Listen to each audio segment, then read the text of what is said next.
समाज तभी अच्छा बन सकता है जब हर एक व्यक्ति बुराइयों से दूर रहे। हम सुधरेंगे तो समाज स्वतः अच्छा हो जाएगा। आइए महात्मा बुद्ध की एक कहानी से इस कथन को समझते हैं। अभी तक आपने हमारा चैनल सब्सक्राइब नहीं किया है तो चैनल को सब्सक्राइब कर लीजिए। एक बार महात्मा बुद्ध किसी गांव में पहुँचे। गांव के लोग उनके दर्शन करने और प्रवचन सुनने पहुँच रहे थे। कुछ ही दिनों में क्षेत्र के काफ़ी लोग बुद्ध के उपदेश सुनने आने लगे। तभी एक दिन वहाँ एक महिला पहुँची। उसने बुद्ध से पूछा कि आप तो किसी राजकुमार की तरह दिखते हैं, आपने युवा अवस्था में ही संन्यास क्यों धारण कर लिया?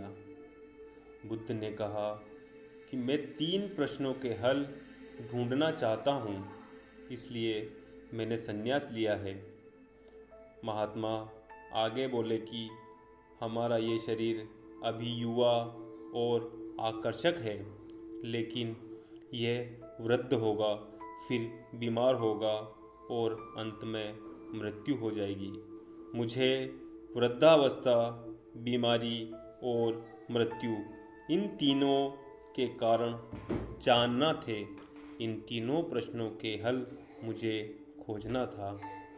बुद्ध की ये बातें सुनकर महिला बहुत प्रभावित हो गई और उसने भोजन के लिए आमंत्रित किया। जैसे ही ये बात गांव के लोगों को मालूम हुई तो सभी ने बुद्ध से कहा कि वे उस स्त्री के यहाँ न जाएं, क्योंकि उसका चरित्र सही नहीं है। बुद्ध ने गांव के सरपंच से पूछा कि क्या ये बात सही है? सरपंच ने भी गांव के लोगों की बात में अपनी सहमति जताई।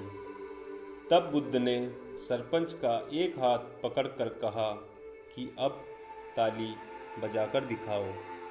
इस पर सरपंच ने कहा कि यह कैसे संभव है, एक हाथ से ताली नहीं बज सकती।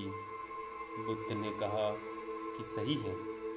ठीक इसी तरह कोई महिला अकेले ही चरित्रहीन नहीं हो सकती।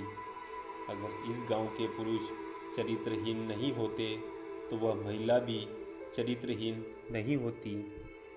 गांव के सभी पुरुष बुद्ध की यह बात सुनकर शर्मिंदा हो गए। बुद्ध ने कहा कि अगर हम अच्छा समाज बनाना चाहते हैं तो सबसे पहले हमें खुद को सुधारना ज़रूरी है।